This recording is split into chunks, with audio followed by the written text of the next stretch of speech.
Hello दोस्तों, welcome to BW। दोस्तों, Bihar board class 12 का जो एग्ज़ाम है यानी कि बोर्ड एग्ज़ाम वो आपका फरवरी में होने वाली है। और अभी जो आपका सबसे बड़ा चिंता का विषय होगा वो आपको इंग्लिश को लेकर होगा, क्योंकि अभी तक आपने सभी सब्जेक्ट पढ़ा होगा, चाहे आपका मैथ्स हो, आर्ट्स हो या फिर जो भी आपका सब्जेक्ट रहा होगा वो आपने ज़रूर पढ़ा होगा। लेकिन आपको अगर सबसे ज़्यादा दिक्कत और परेशानी हो रही होगी तो आपको इंग्लिश को लेकर हो रही होगी, क्योंकि हर एक सब्जेक्ट आपका 100 नंबर का है। और इंग्लिश में चूँकि बिहार बोर्ड में ये दिक्कत रहती है कि क्लास 10th में हम इंग्लिश नहीं पढ़ते हैं, क्लास 11th में नहीं पढ़ते हैं, और सीधे हमको क्लास 12th में 100 नंबर का इंग्लिश पढ़ना होता है। तो इसीलिए जैसे ही हम इंग्लिश को देखते हैं हम घबरा जाते हैं कि तो इंग्लिश में हम कैसे अच्छे मार्क्स लेके आ पाएंगे। तो इसी को देखते हुए हम लोग क्लास 12th इंग्लिश के टॉप 200 इंपॉर्टेंट ऑब्जेक्टिव क्वेश्चन लेके आए हैं। और ये सिर्फ एक सेक्शन का है, वो है आपका प्रोज सेक्शन से हम लोग ये टॉप 200 क्वेश्चन लेके आए हैं। तो अगर इस टॉप 200 क्वेश्चन को आप अच्छे से कर लेते हैं, यानी कि 2-3 बार रिपीट करके अगर इस वीडियो को देख लेते हैं, तो ये जो 200 क्वेश्चन हैं वो आपको याद रह जाएगा। और जो ऑब्जेक्टिव में आपको 50 नंबर के क्वेश्चन आएंगे वो 50 नंबर के क्वेश्चन आपके सॉल्व हो जाएंगे। और सब्जेक्टिव में आप थोड़ा बहुत लिखेंगे तो आपका जो ओवरऑल स्कोर है 70+ आ जाएगा। लेकिन अगर आप अच्छे से पढ़ते हैं और जिस तरह से हम आपको इंग्लिश की तैयारी कराएंगे, अगर आप उस तरह से करते हैं तो आप अभी तक कुछ भी अगर नहीं पढ़े हैं फिर भी आप 80+ नंबर ज़रूर लेके आ जाएंगे। तो इस वीडियो को देखने के बाद आप लोग कमेंट सेक्शन में बताइएगा कि आप लोगों को लाइव सेक्शन भी चाहिए, अगर क्योंकि इंग्लिश में बहुत सारे बच्चों के साथ दिक्कत ये होती है कि क्योंकि उनको क्वेश्चन समझ में नहीं आता कि वो क्वेश्चन क्या बोल रहा है या फिर वर्ड मीनिंग नहीं आता है। तो अगर कम से कम 30 से 40 बच्चे ऐसे होंगे जो लाइव पढ़ना चाहते हैं तो हम उसे लाइव क्लास में ही पढ़ाएंगे, ताकि आप अपने जो डाउट है तो जो भी चीज़ें आपको समझ में नहीं आएगी उसको हम लोग अच्छे से कर पाएंगे। तो वो आप लाइव क्लास में ही हो सकता है। यहाँ पे चूँकि मुझे पता नहीं चल पाएगा कि आपको क्या परेशानी है, तो जब हम लाइव क्लास करेंगे तो वो चीज़ आपको पता चलेगी। तो चलिए हम लोग देरी ना करते हुए वीडियो को स्टार्ट करते हैं और देखते हैं आज का पहला क्वेश्चन क्या है। तो आज का पहला क्वेश्चन है, who is the author of Indian civilisation and culture. तो पहला ऑप्शन है आपका जवाहरलाल नेहरू। तो आपका पहला ऑप्शन है जवाहरलाल नेहरू, दूसरा ऑप्शन है आपका महात्मा गांधी, तीसरा ऑप्शन है आपका CM जॉर्ज और चौथा ऑप्शन है आपका रविंद्रनाथ टैगोर। तो इसका सही जवाब क्या हो जाएगा? तो इसका सही जवाब हो जाएगा आपका महात्मा गांधी। अगला सवाल है, according to Gandhi real civilisation is. इसका क्या मतलब हुआ कि गांधी के अनुसार जो रियल सिविलाइजेशन है वो क्या है? तो moral development, increase in wealth, industrial growth या फिर वेस्टर्न एजुकेशन। तो इसका सही जवाब क्या हो जाएगा? तो इसका सही जवाब हो जाएगा आपका मोरल डेवलपमेंट। अगला क्वेश्चन है, गांधी कंपेयर सिविलाइजेशन विथ, यानी कि जो गांधी जी सिविलाइजेशन को किससे कंपेयर करते हैं? तो पहला ऑप्शन है आपका नॉलेज, दूसरा ऑप्शन है आपका गुड कंडक्ट, तीसरा ऑप्शन है आपका पावर, चौथा ऑप्शन है आपका मनी। तो इसका सही जवाब क्या हो जाएगा? तो इसका सही जवाब हो जाएगा आपका गुड कंडक्ट, यानी कि अच्छा बिहेवियर। अगला सवाल है कि what corrupt civilisation according to Gandhi, यानी कि गांधी जी के अनुसार सबसे खराब सिविलाइजेशन क्या है?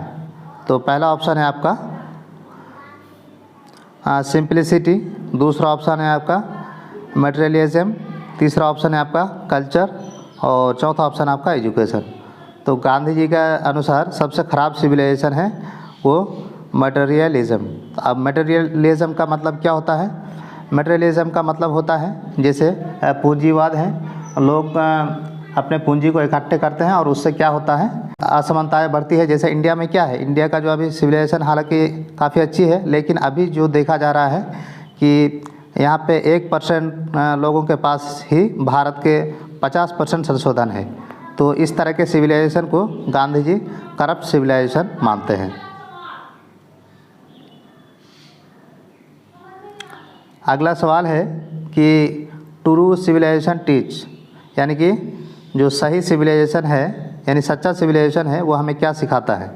तो पहला ऑप्शन है आपका मल्टीप्लिकेशन ऑफ वांट्स, दूसरा ऑप्शन है आपका रेस्ट्रेन ऑफ वांट्स, तीसरा ऑप्शन है आपका पॉलिटिकल स्ट्रगल और चौथा ऑप्शन है आपका एग्रेशन। तो इसका सही जवाब क्या हो जाएगा? तो इसका सही जवाब हो जाएगा आपका रेस्ट्रेंस ऑफ वांट, यानी कि जो हमारे इच्छा है उसको कंट्रोल करना और सिर्फ अपने इच्छा के लिए, इच्छा के पूर्ति के लिए हर सब कुछ नहीं कर देना है। जैसे कि अभी हम लोग क्या करते हैं, हम लोग अपनी इच्छा के लिए ग्लोबल वार्मिंग करते हैं, प्रॉब्लम क्रिएट करते हैं, लोग इतने सारे एसी चलाते हैं, उससे क्या होता है, ग्लोबल वार्मिंग बढ़ती है।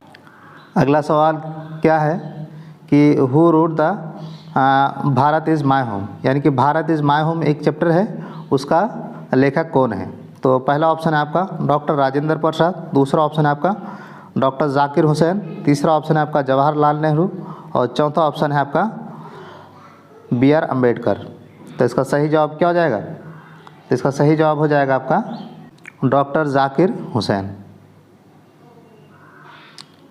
अगला सवाल है कि Bharat is my home is taken from, यानी कि भारत इज़ माय होम ये कहाँ से लिया गया है?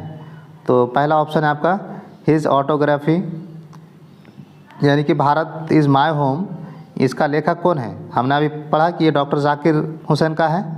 तो ये कहाँ से लिया गया है भारत इज़ माय होम? उसके ऑटोबायोग्राफी से, हिज इनॉग्रेल स्पीच से, यानी कि जो उन्होंने अपना इनॉग्रेल स्पीच दिया था उससे, या फिर आपका एक नॉवेल से, या फिर एक पोएम से। तो इसका सही जवाब क्या हो जाएगा? तो इसका सही जवाब हो जाएगा कि जब वो अपने इनॉग्रेल भाषण दे रहे थे उससे ये चीज़ लिया गया था। अगला सवाल है कि डॉक्टर जाकिर हुसैन वाज, यानी कि डॉक्टर जाकिर हुसैन क्या थे? तो प्राइम मिनिस्टर ऑफ इंडिया, दूसरा ऑप्शन है प्रेसिडेंट ऑफ इंडिया, तीसरा ऑप्शन है वाइस प्रेसिडेंट ऑफ इंडिया और चौथा ऑप्शन है आपका गवर्नर ऑफ बिहार। तो इसका सही जवाब क्या हो जाएगा कि डॉक्टर जाकिर हुसैन क्या थे? प्रेसिडेंट थे। अगला सवाल है according to Zakir Hussain life means, यानी कि डॉक्टर जाकिर हुसैन के अनुसार ज़िंदगी क्या है?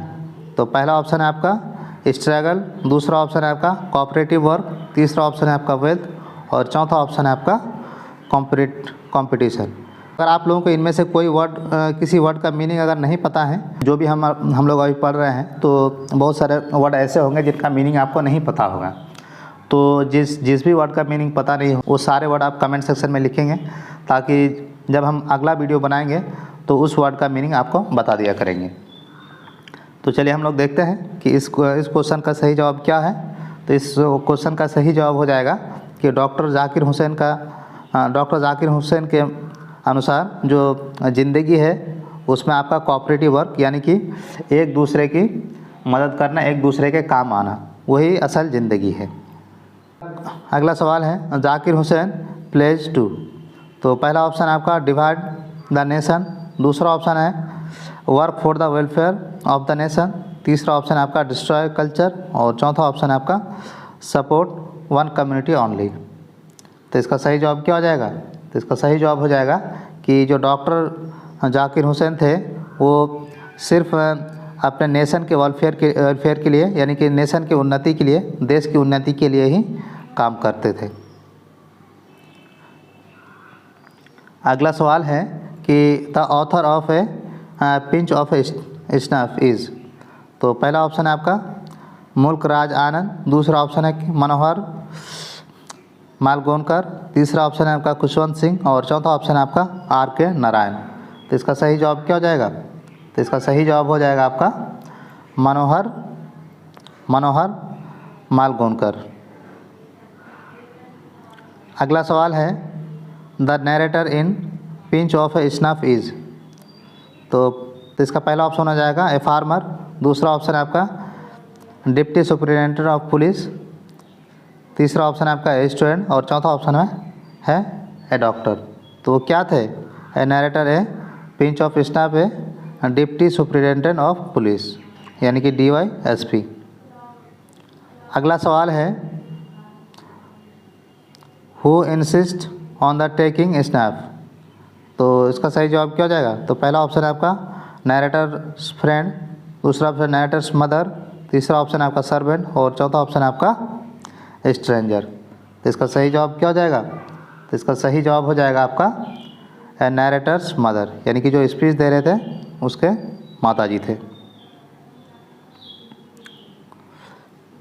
अगला सवाल है कि what is the central theme of A pinch of snuff.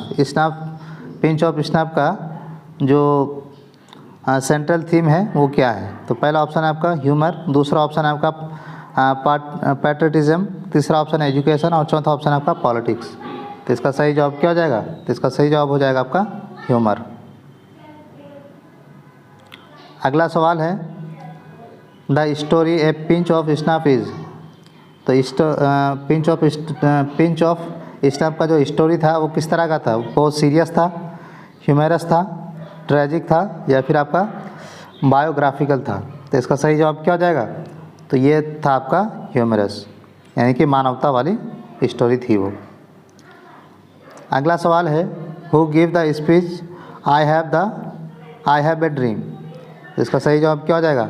Nelson Mandela, दूसरा ऑप्शन है आपका मार्टिन किंग्स लूथर और तीसरा ऑप्शन है आपका अब्राहम लिंकन, चौथा ऑप्शन है आपका बराक ओबामा।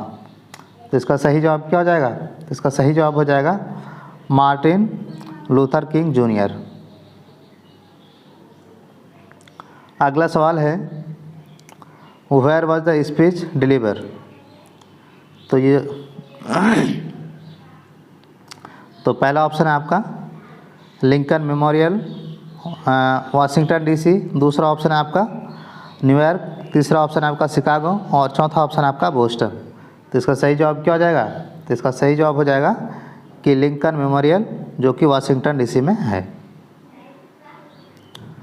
अगला सवाल है कि the main theme of speech is, यानी कि जो वो भाषण था उसका मेन थीम क्या था? तो पहला ऑप्शन है इंडिपेंडेंस, दूसरा ऑप्शन है आपका रेशियल इक्वलिटी, तीसरा ऑप्शन है आपका इकोनॉमिक रिफॉर्म और चौथा ऑप्शन है आपका इंडस्ट्रियल डेवलपमेंट। तो इसका सही जवाब क्या हो जाएगा? तो इसका सही जवाब हो जाएगा कि रेशियल इक्वलिटी, यानी कि जो अमेरिका में पहले रेशियल भेदभाव चलता था उसको बराबरी का दर्जा देने के लिए ही वो स्पीच दिया जा रहा था।